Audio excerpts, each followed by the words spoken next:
Bom, pessoal, vamos iniciar nossa roda informativa de hoje. Sejam todos muito bem-vindos. Eu sou Marcela Fujihara, sou da equipe pedagógica da NPO Kibono Hikari, e essa roda faz parte de um projeto chamado Escola para Todos. É a nossa terceira edição, né? Então eu sempre começo apresentando o projeto para quem está conosco pela primeira vez, né? Esse projeto foi desenhado dentro deste contexto não muito positivo em relação à situação das crianças estrangeiras aqui no Japão, especialmente as brasileiras, né? Nos nossos dados divulgados pelo governo japonês, 41% das crianças estrangeiras estão com dificuldades na escola devido à dificuldade com o idioma, né? E desse total, 25% são brasileiras. É, e aí, além desse dado que já é alarmante, né, em Aitken nós temos 2.563 crianças fora de escola. Então, o contexto do projeto entrou, né, a partir desses dados, e esse projeto ele tem 4 pilares de ação, e hoje essa roda informativa faz parte desse pilar informar, né, que é orientar sobre educação bilíngue, língua materna, tirar dúvidas sobre trajetória escolar, criação de filhos aqui no Japão. Mas nós também temos outras atividades, né, ali do pilar acolher, oferecer atendimentos individuais para as famílias. Então, se você precisa de uma orientação individual, está com alguma dificuldade na trajetória escolar do seu filho, você pode agendar um atendimento gratuito. No final da apresentação, você vai saber como acessar isso. Temos também como objetivo pesquisar, né, levantar dados sobre a comunidade brasileira, porque são a partir de dados que projetos são aprovados e são realizados, então é importante que a gente tenha um panorama de quais são as nossas necessidades. E o nosso último pilar é o educar, que era atender essas crianças que estão fora de escola, né, oferecendo possibilidades de frequentarem aulas online. Então, se você sabe, tem conhecimento de alguma criança entre 6 e 15 anos que está fora da escola, independentemente do motivo, né, pode nos indicar para a família ou nos encaminhar o caso para que a gente consiga atender e oferecer apoio. Antes da gente começar a roda de hoje, já gostaria de mostrar que essas rodas elas fazem parte de um percurso temático. Começamos, né, um assunto puxando o outro para ser bem esclarecedor, de fácil entendimento. Então, temos uma roda por mês. Então, a de outubro, né, sempre no final do mês, às quartas-feiras à noite. O tema de outubro, né, no dia 26, é criança pequena aprende rápido? Talvez não seja bem assim, né? Porque às vezes a gente tem isso, vamos, ele aprende rápido, criança aprende rápido.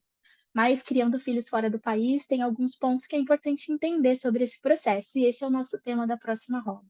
Mas está aí para vocês conhecerem os temas de novembro, dezembro e janeiro do ano que vem. Então, sempre às quartas-feiras, nos finais dos meses, e a gente segue divulgando nas redes sociais, né, lembrando dessas datas para o pessoal participar. Bom, hoje o nosso tema é o apoio da família na trajetória escolar. Então, relembrando o que a gente conversou até agora, né, a nossa primeira roda foi sobre entender, né, o que eu tenho que decidir quando eu chego no Japão com o filho, ou quando meu filho nasce aqui, eu tenho que colocá-lo na trajetória escolar, quais são os pontos que eu tenho que refletir. A nossa segunda roda do mês passado, ela fez uma visão panorâmica de o que é o sistema japonês, como é, e o que é o sistema brasileiro, quais são as diferenças, quais são os pontos de atenção. E hoje nosso tema é falar sobre o apoio da família. Então, independentemente da escolha que você fez para o seu filho, se foi para uma instituição japonesa, para uma instituição brasileira, existem pontos de atenção que o seu apoio vai fazer toda a diferença na trajetória dessa criança aqui no Japão. Então, nosso intuito é informar esses pontos para que o familiar que esteja aí assistindo possa refletir se ele já considerou isso, se ele está atento a isso. E no final nós vamos apresentar algumas estatísticas mostrando para onde têm ido os nossos jovens, qual tem sido o cenário dos jovens que percorreram o caminho escolar aqui no Japão, né? Para que todo mundo tenha noção do que está acontecendo. E, como eu disse lá no começo, é a partir desses dados que a gente tem que pensar em soluções. Quero agradecer a presença da professora Ana Carolina, que é quem vai nos apresentar esse primeiro tema. Carol, sei que hoje é um dia muito especial para sua família, aniversário do seu filho, né? Então, muito obrigada por estar aqui conosco, por manter esse compromisso, né? Nós que decidimos a data, então, muito obrigada e, por favor, fique à vontade aí para seguir. Obrigada mais uma vez, né? E boa noite a todos. Meu nome é Ana Carolina, para quem não me conhece, faço parte do suporte pedagógico do projeto, né? Dessa equipe. E hoje, como a Marcela falou, nós vamos apresentar que tipo de apoio a família pode estar oferecendo às crianças, né? Nesses dois caminhos escolhidos. Pode passar, Marcela, por favor. Então, a gente tem essa primeira opção, esse primeiro caminho, a escola japonesa, e de antemão é preciso saber que os desafios que as crianças vão enfrentar nesse contexto vão além do aprendizado do idioma japonês, né? Então, as famílias precisam de um planejamento em relação também à vivência, em oportunizar essa vivência com a língua materna, em relação ao português. E nós vamos apresentar agora que tipos de apoios a gente pode, como família, estar oferecendo, né? Relembrando um pouco sobre como é esse sistema de ensino japonês. Então, na roda passada, a gente teve vários esclarecimentos em relação a isso, e a gente traz aqui essa linha para vocês poderem acompanhar com a gente, né? E saber os apoios que as famílias podem estar oferecendo. Em relação ao Roikuen, que seria esse ensino infantil do sistema de ensino japonês, é preciso ter a atenção de que esse ensino não prepara para a próxima etapa, né? Então, a vivência no Roikuen, na educação infantil, do sistema de ensino japonês, é uma vivência voltada mais para o cuidado. Então, as crianças que estão aí nessa etapa precisam de um apoio extra da família, né? As crianças precisam ser apoiadas no sentido de serem preparadas para a próxima etapa. E essa preparação é feita pela família, grande parte dela, né? E também é necessário oferecer vivências que vão além desse ambiente escolar, né? Vivências que vão desenvolver as crianças outras habilidades que são essenciais para esse crescimento, desenvolvimento, maturação infantil. E essas habilidades são tão importantes quanto as que elas acabam adquirindo nesse contexto escolar, né? Então, a família precisa estar atenta para esse desenvolvimento também. Em relação às etapas obrigatórias do sistema de ensino japonês, nós temos o Shogaku e o Chugaku, né?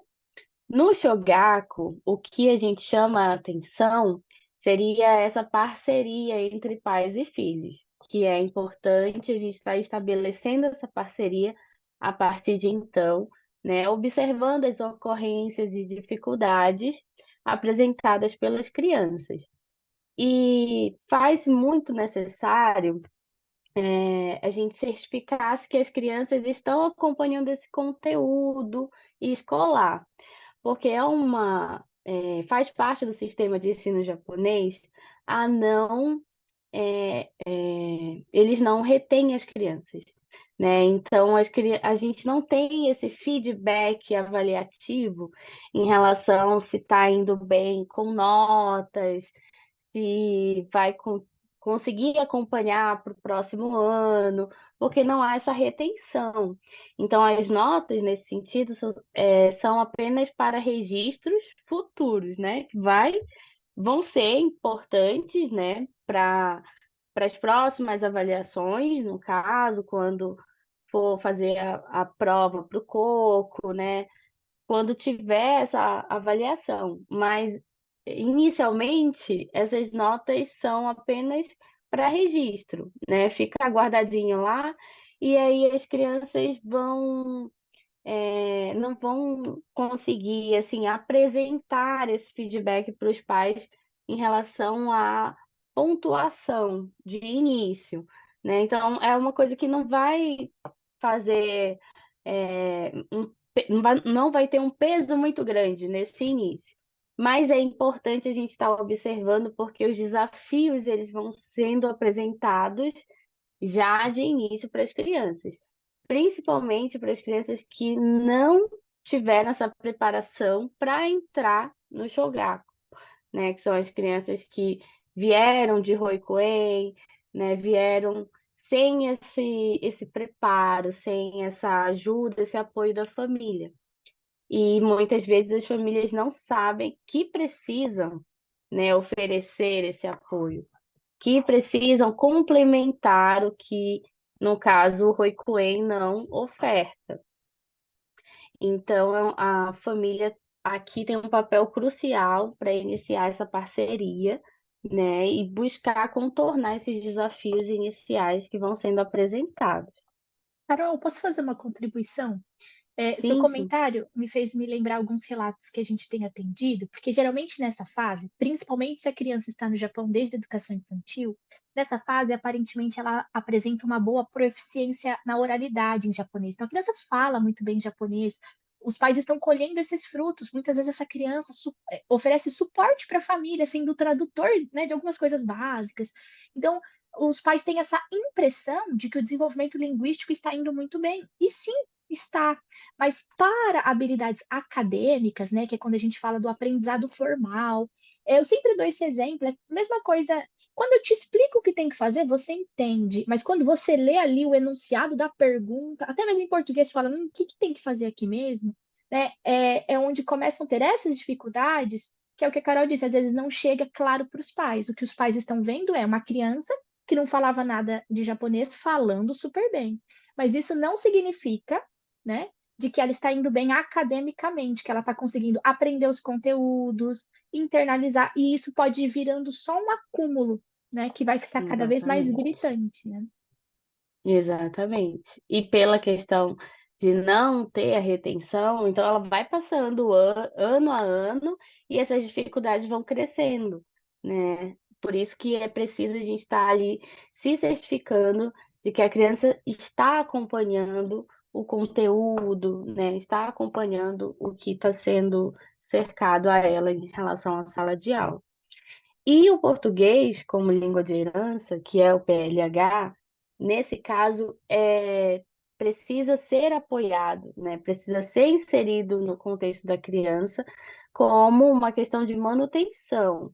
E lá na frente, a gente vai ver nas próximas etapas como ele vai ser um diferencial para a vida dessa criança, né? Então, é necessário a gente estar oferecendo esse suporte em relação ao português, estar inserindo a criança com a vivência, aproximando, né, da cultura brasileira e estar apoiando nesse sentido para que ela também utilize o português como base para a aquisição do japonês, né? Que é muito importante, e a gente vai ver também futuramente nas próximas rodas a importância dessas habilidades que o português vai trazer para o japonês. No Tchugaku, né, a gente precisa estar apoiando, enquanto família, ajudando nesse processo de responsabilidade, né? Então, é uma etapa que cobra muito dos jovens, né, essa responsabilidade, e às vezes eles acabam não sabendo lidar tanto com isso, né? Então, a família precisa estar ali ajudando nesse processo, fazendo entender como é que é tudo isso, porque acaba sendo um peso muito grande, né? O Tchugaku tem algumas questões que às vezes as crianças não sabem lidar muito bem, né? Então a família tem que estar sempre por trás, incentivando esse desempenho acadêmico, né? Que vai fazer a diferença futuramente na avaliação que vai ser feita ao final dessa etapa, né? Pensando também sobre a questão do futuro, como vai ser essa nova etapa, a próxima etapa, no caso, né? O que deseja para essa próxima etapa. Então, são questões assim que a gente precisa antecipar um pouquinho mais para não deixar para pensar só no final, né? Precisa ter uma preparação nesse processo em relação às escolhas do E é o começo da corpo. adolescência, né? Que por si só já tem seus desafios. Exatamente, já vem cheio de responsabilidade, né? Então a família vem assim com esse papel importante de incentivo, apoio, né? De segurar na mão mesmo, de estar trazendo essa ajuda, né? Emocional também que as crianças precisam para estar se apoiando e se firmando nessa etapa, né? E o português, nesse sentido, vem para ser usado como ferramenta, né? É mais um passo do português nessa etapa e é usado como ferramenta para estudar, também pode ser usado nesse sentido.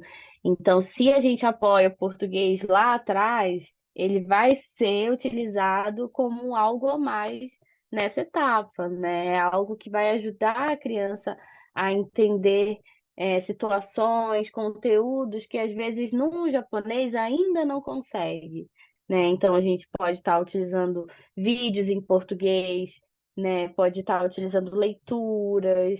Então, coisas que o português vai poder, que no português a criança vai conseguir ter um entendimento melhor. Então, é claro, se a gente continuar apoiando também o português, né? Então, não pode deixar de estar nutrindo, no caso, o português. E o Carol, coco nessa. Oi, pode. eu lembrei de uma coisa aqui. Uma coisa que eu também acho que é importante ressaltar é que nessa fase do Tchugaku é onde fica muito evidente os sinais de dupla limitação, assim, a colheita dessa dupla Sim, limitação. Eu sei que esse é um tema que a gente vai se debruçar melhor, mas só assim resumindo, a dupla limitação é quando a criança, o jovem, não consegue exercer habilidades em nenhuma das duas línguas. Lê uma, mas não escreve, só escreve na outra. E nesse momento, aí que seria o nosso ensino fundamental 2, é o momento do jovem ele construir outras linguagens, por exemplo, uma resenha, um artigo de opinião, né? Fazer comparações, refutar, colocar a sua ideia, defender a sua ideia. Então, são gêneros textuais, são estruturas da língua que aí nesse momento nota-se que ele não consegue nenhuma das duas. E se ele conseguir isso em português, já é uma ótima base para ele alavancar isso em japonês, né? É um reforço diferenciado. Quando você precisa só reforçar o japonês, porque o seu filho sabe aquilo em português, ele só precisa aprender, né, aquilo em outra língua. Agora, quando ele não tem essa base, né, ele não sabe fazer uma resenha em nenhuma das duas línguas. Aí você fica sem base para poder explicar, então, o que é uma resenha e os elementos que isso inclui. Então, também é um alerta nesse processo, né? É uma fase que fica isso gritante, é onde você me fala, meu Deus, achei que estava indo tudo bem. O que que eu faço agora? Porque o coco já está chegando e isso ficou, né? De repente, nos deparamos com isso. sim. E às vezes a família, assim, pela falta do domínio do japonês, mas a vontade de ajudar esbarra nessa questão, né? Então, a gente pode estar utilizando o português nesse sentido, de poder apoiar, né, os conteúdos acadêmicos e estar fortalecendo o português, desenvolvendo também, né? E essa última etapa, no caso, a família fica muito nesse apoio de auxiliar no encaminhamento das oportunidades, né? Então, mostrar aos jovens os caminhos, as possibilidades que eles têm em relação ao final dessa etapa, né? Instruí-los, orientá-los nesse sentido. E o português aqui vem, se bem trabalhado, aqui aparece como um diferencial, né, no mercado de trabalho, um diferencial de oportunidades, porque aí vai ser mais uma possibilidade para o jovem, né, poder escolher se vai fazer uma faculdade no Brasil, né, se encontra uma oportunidade de trabalho aqui mesmo no Japão que precisa do português, né, com o japonês acadêmico desenvolvido, mais o português, os jovens têm mais possibilidades, né, de encaminhamento. Então, a família vem, como essa orientação, né, nesse sentido de encaminhamento. Em relação à escola brasileira, né, para as famílias que optam pela escola brasileira, é preciso saber que as dificuldades elas também vão existir, né? Assim como na escola japonesa, as crianças vão encontrar desafios, e no caso, que vão além da língua dominante, no caso do português, né? Mas também é necessário que haja um planejamento, aprendizado e vivência em relação à língua japonesa, né? Então, a gente está aqui, mostrando para vocês que um precisa do outro, um precisa apoiar o outro, né? Em relação à cultura, em relação à língua. Então,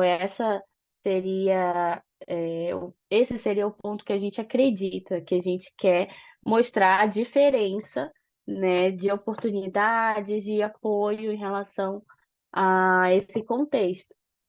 E pode passar, Marcia.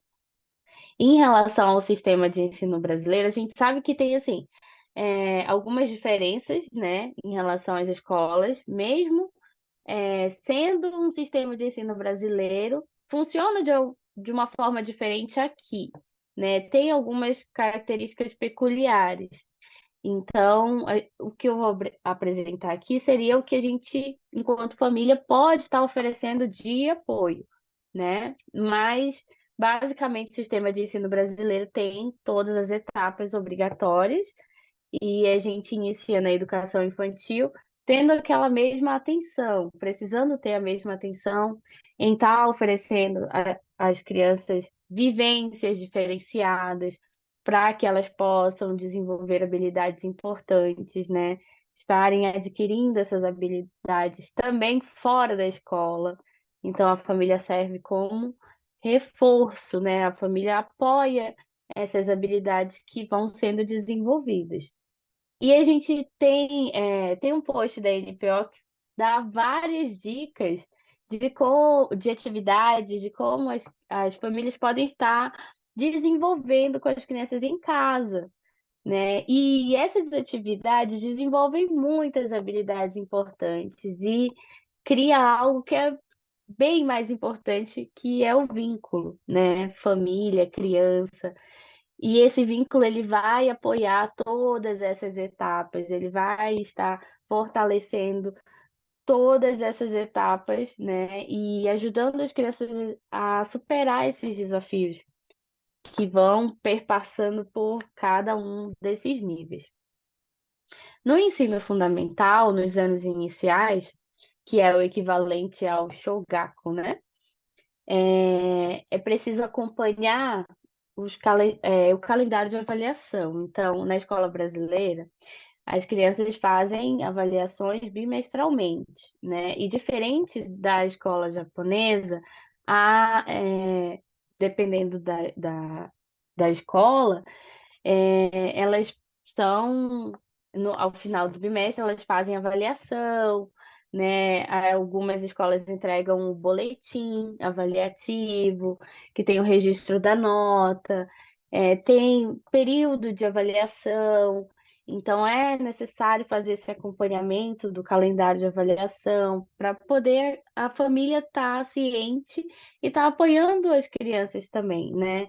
De como ajudar a estudar para as provas, né? De como é que está sendo essa vivência em sala de aula.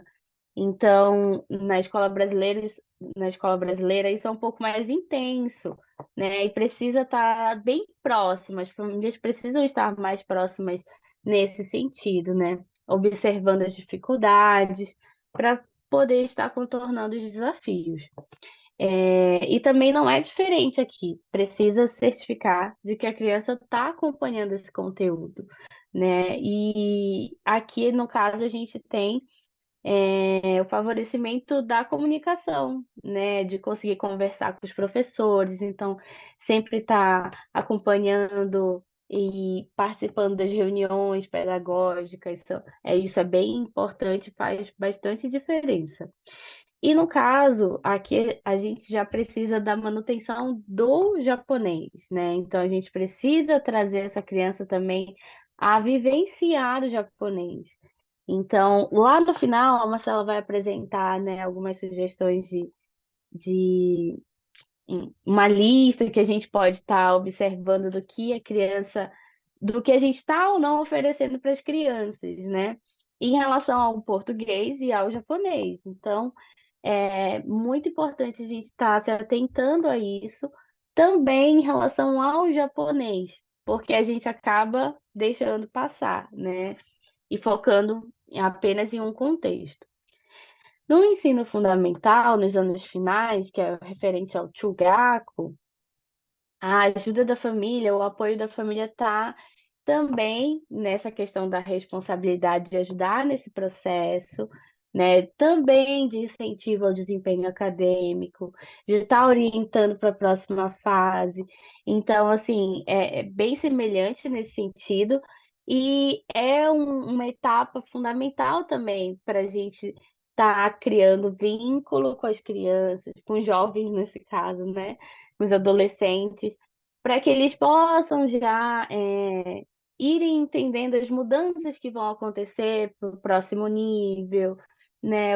Quais são as responsabilidades que eles vão ter no próximo nível, como lidar com as responsabilidades desse nível que eles estão, né? As avaliações, como acompanhar tudo isso.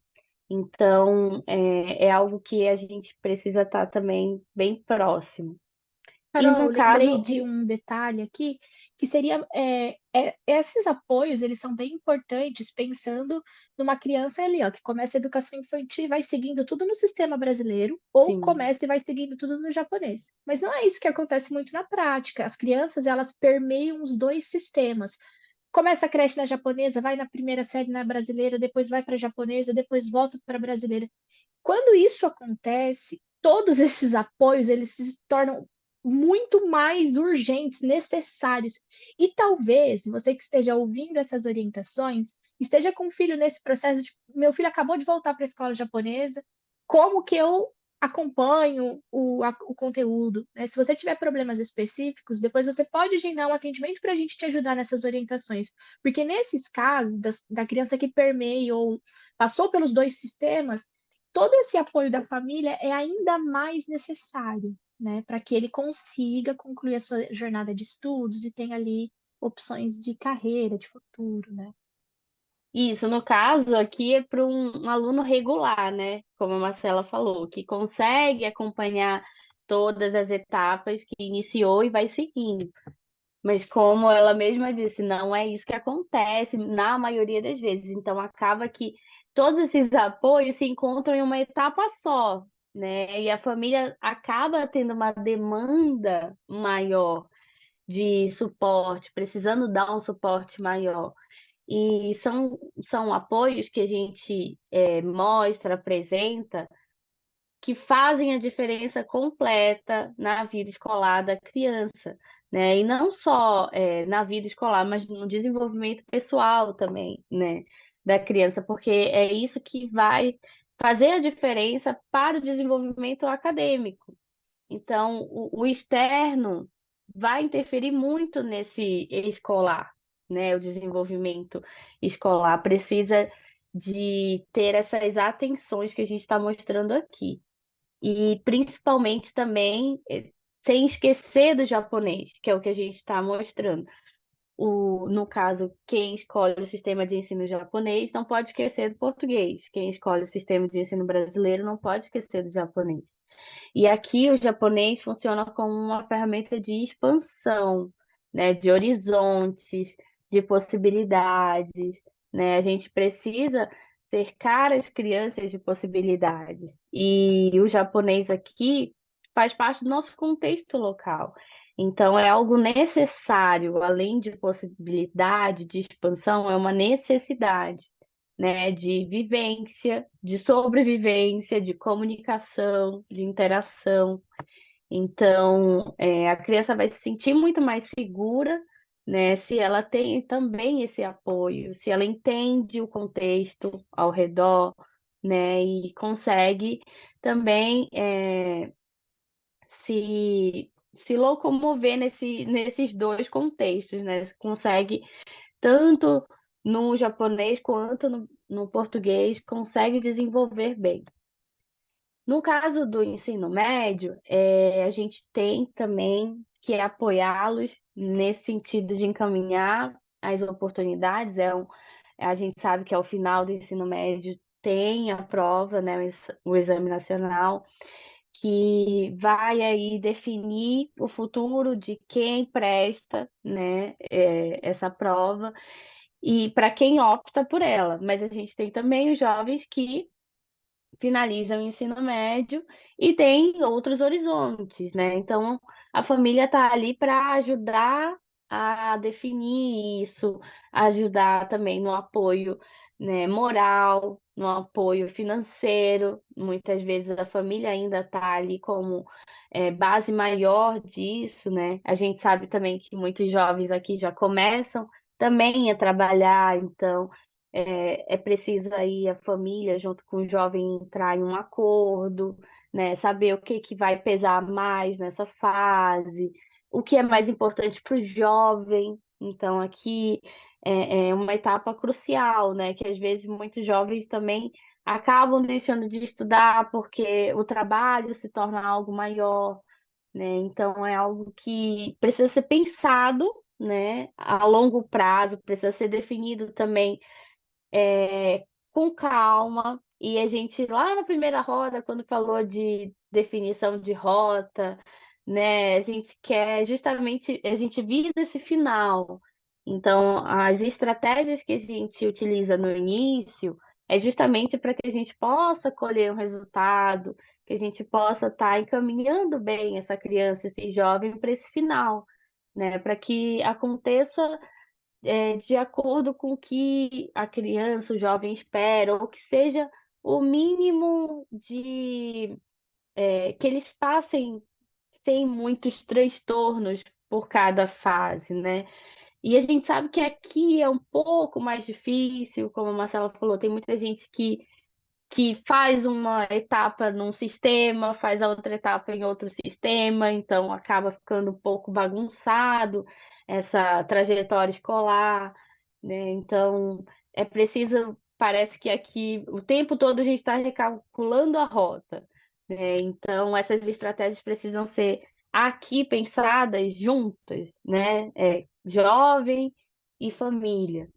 E o japonês, quando bem desenvolvido aqui nesse final, acaba sendo essa ferramenta para a continuidade dos estudos e carreira, né? Muitos jovens às vezes encerram essa etapa sem muitas possibilidades porque não conseguiram desenvolver bem o japonês, né? Então aqui ele é algo crucial, é algo que determina muita coisa, né? Então as famílias que estão presentes aqui, né?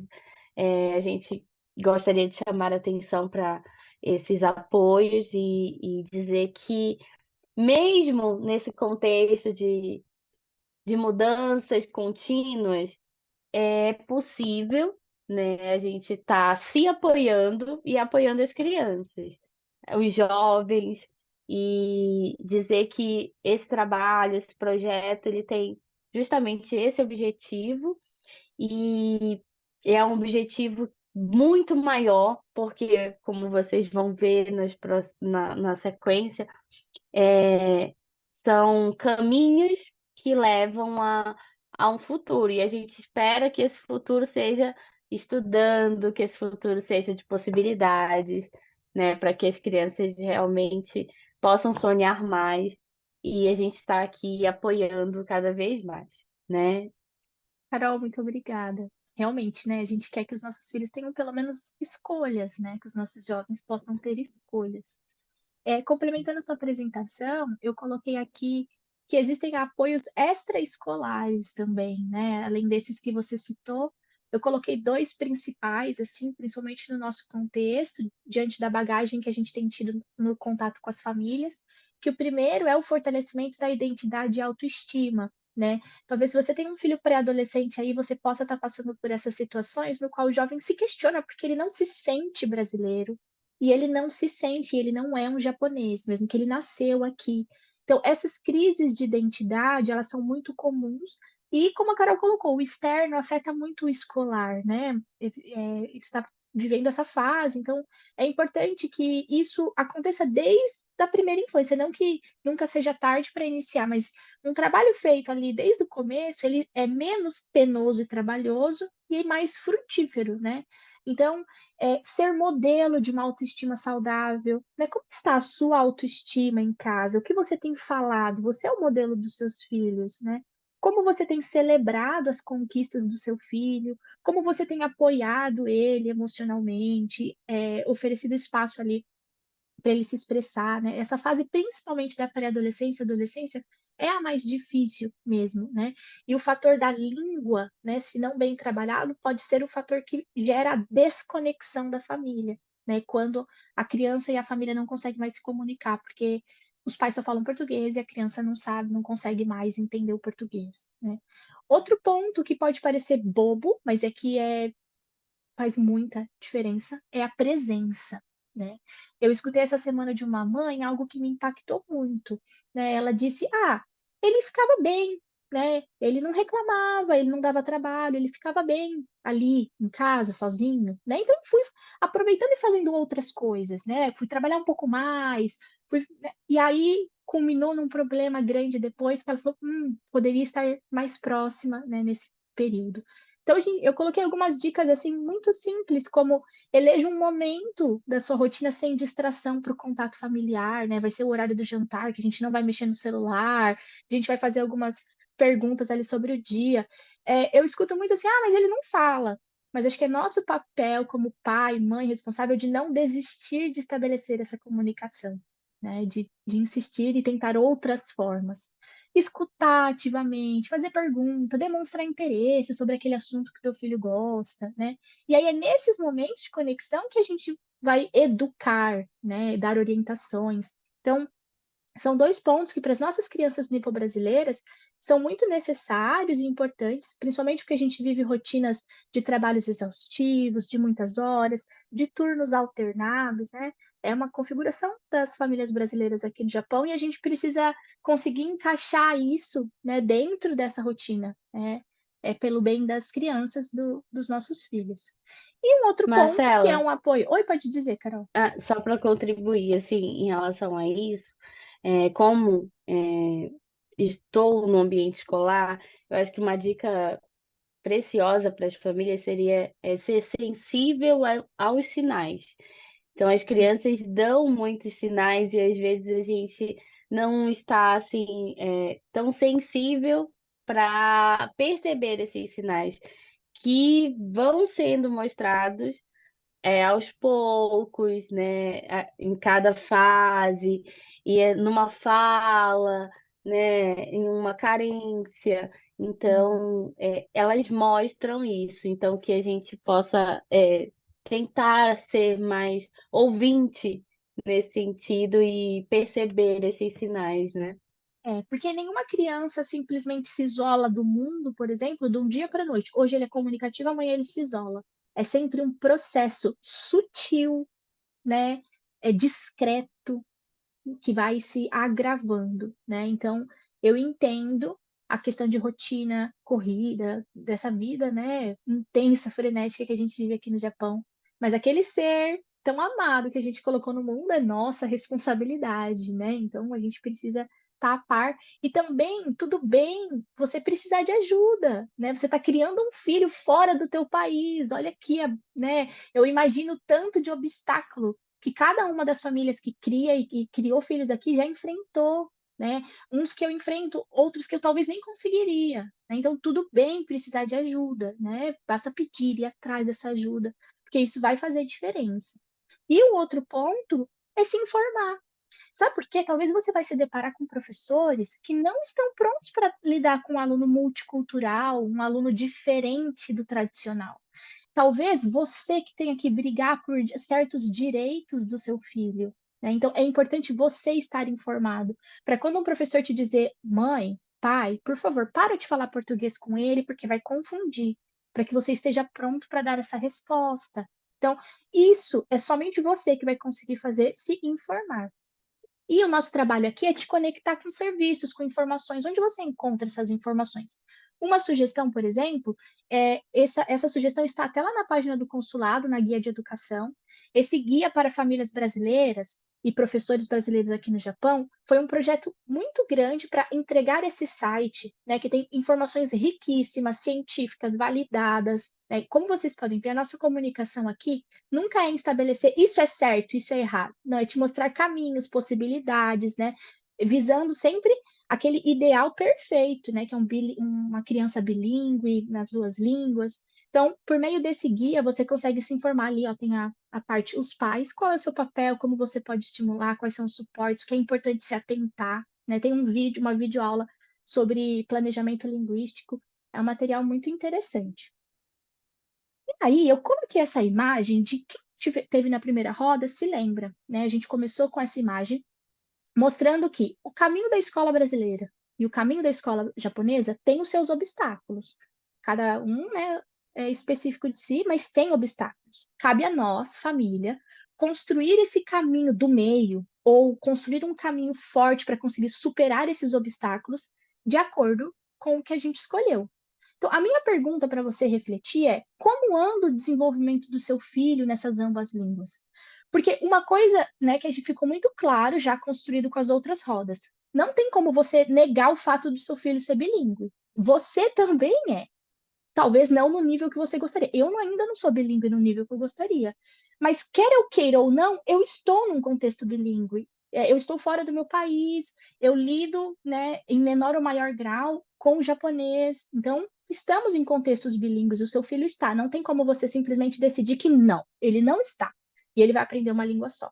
Né? Você não tem esse controle total vivendo aqui no Japão. Então, você precisa planejar e lutar pelo bilinguismo que você deseja. A gente falou isso melhor lá na primeira roda. Se você perdeu, ela está até gravada e disponibilizada no YouTube, né? Você precisa decidir e lutar por essa rota, né?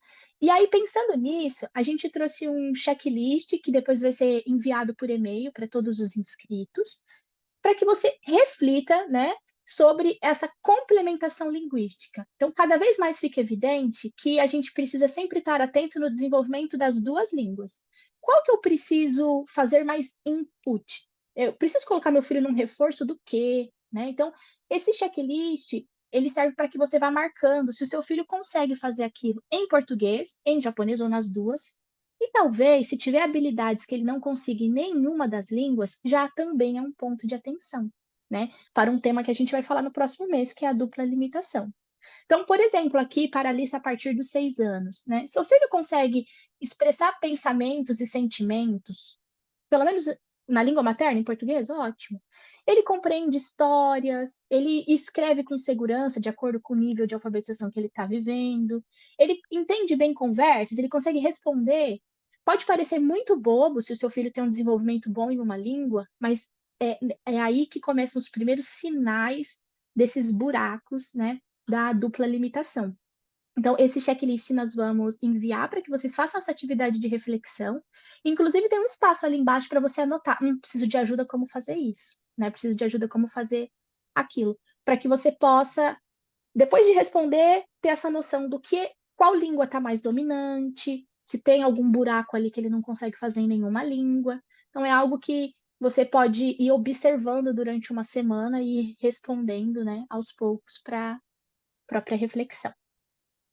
Marcela, Oi. e é importante colocar também que cada ponto desse do checklist está relacionado a uma habilidade que a criança, teoricamente, já precisa estar desenvolvendo nessa faixa etária, né, nessa Sim, bem idade. lembrado. Então, vai nortear você, como a Marcela falou, os sinais dos problemas que podem, né, estar surgindo, ou que você já pode estar enfrentando e não sabe, né? E aí é o sinal de ajuda, né? De poder entender melhor que tipo de apoio você pode oferecer para essa criança. Ótimo, bem lembrado. E aí, pessoal, o que a gente gostaria de mostrar agora é para onde têm ido os nossos jovens, né? As estatísticas atuais, elas têm mostrado um cenário preocupante, e como isso não é muito assim amplamente divulgado, até mesmo porque é divulgado em japonês e devido à nossa limitação linguística, muitas vezes a gente não tem acesso. Então, nós vamos apresentar aqui alguns dados para que vocês tenham noção de qual tem sido esse resultado final, né, da grande maioria dos jovens. Então, aqui em cima está separado por faixa etária, né? Até os 6 anos ali, as crianças ficam nos jardins de infância e creche.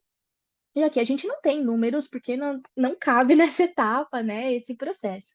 Mas a partir aqui da entrada das escolas de ensino fundamental 1 e 2, né, Shogaku, Chugaku, que é onde eles ficam ali até cerca dos 15 anos, é até onde vai a educação obrigatória do Japão. Acaba aqui, né?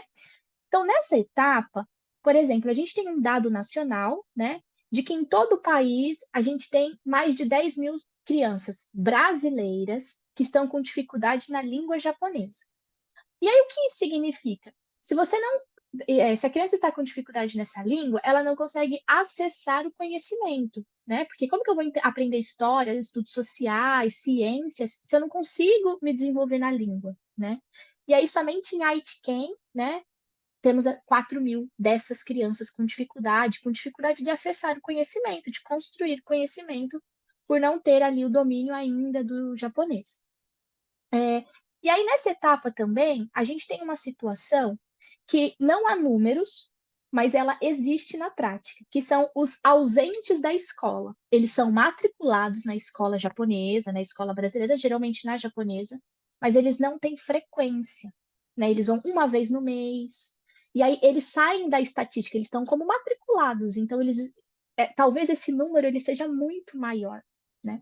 E temos ainda o número de fora da escola, que é aquele que não tem matrícula, né? Ele é registrado como cidadão, ele está aqui no Japão, mas ele não está vinculado a nenhum sistema de ensino.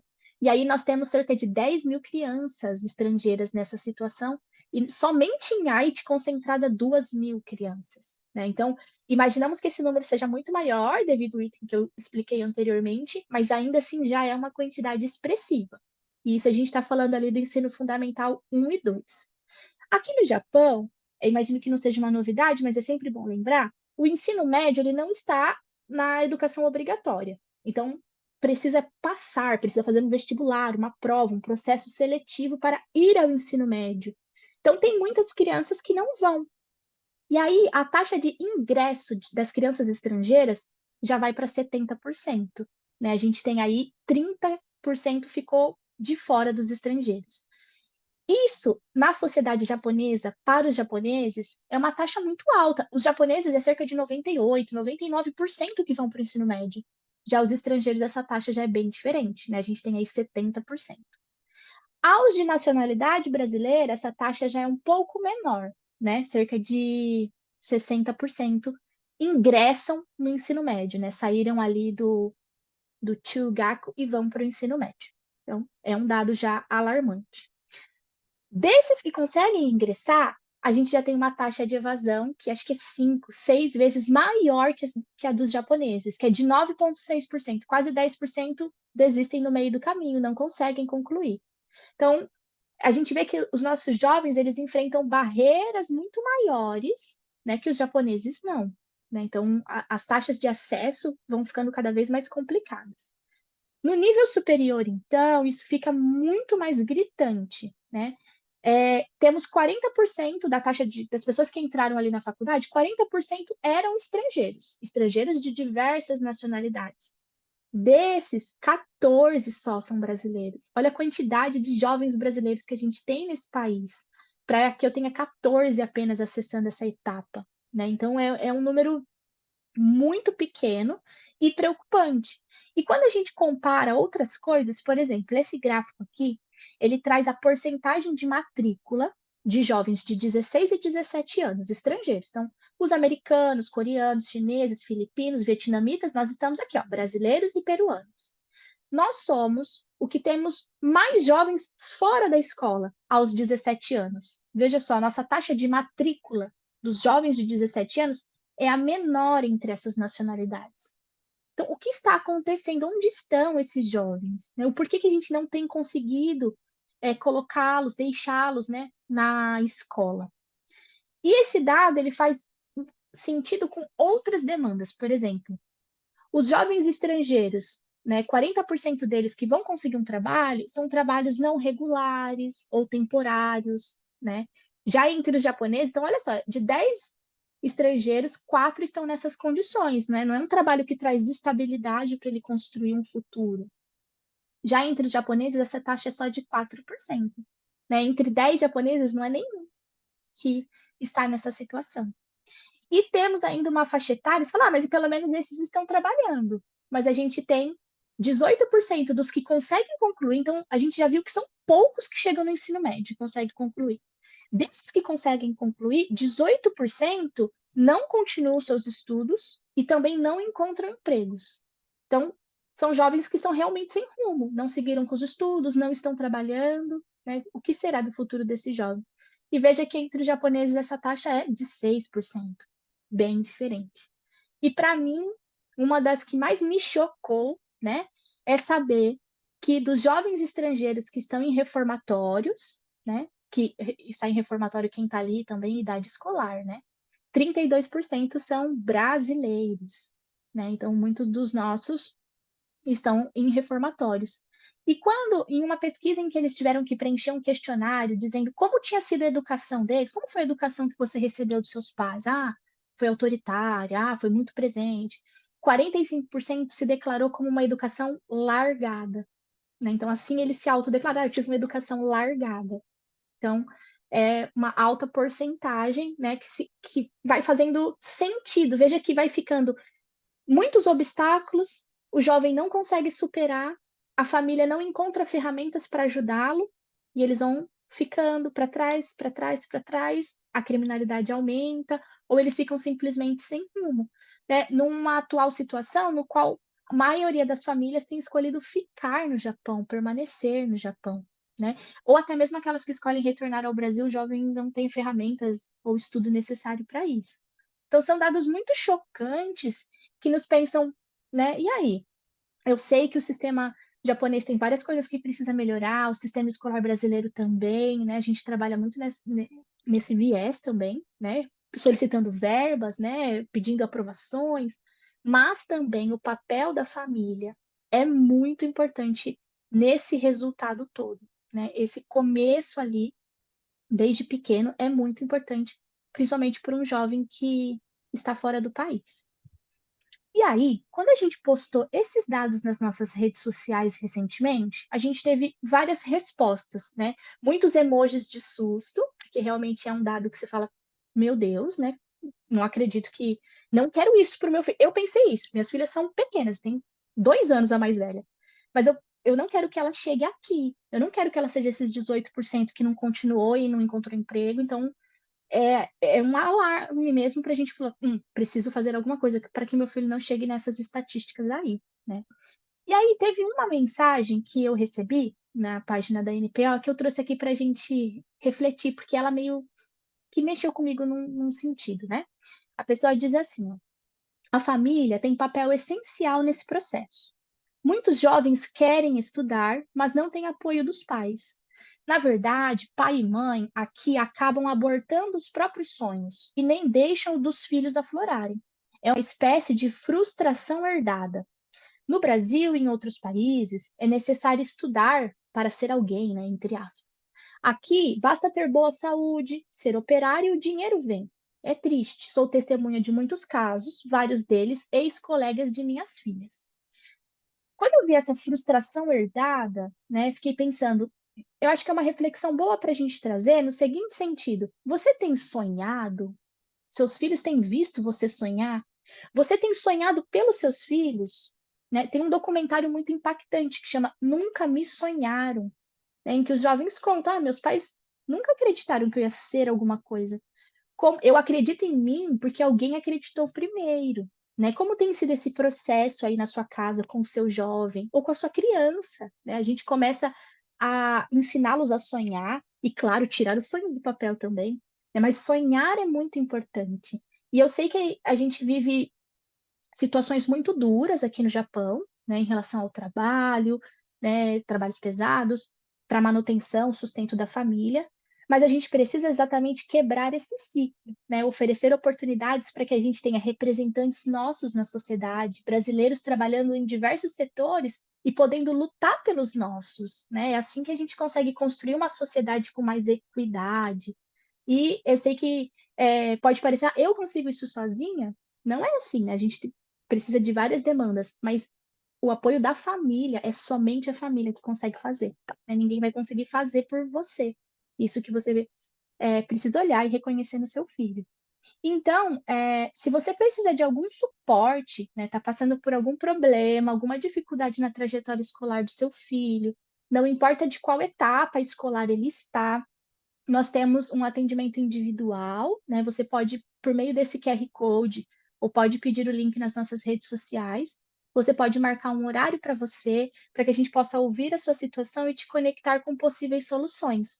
Então, já atendemos diversos temas, desde dificuldades escolares, meu filho não está aprendendo, como eu posso ajudar? Meu filho está fora da escola, como eu posso restabelecer esse retorno, né? Meu filho não fala ainda, eu acho que ele já deveria estar falando. Meu filho ainda é um bebê, mas eu quero entender como que eu planejo a trajetória escolar dele, né? Ou meu filho está com sinais de dupla limitação, o que que eu faço? Não importa o tipo de problema que você precisa em relação à educação do seu filho, nós temos uma equipe que pode te ajudar.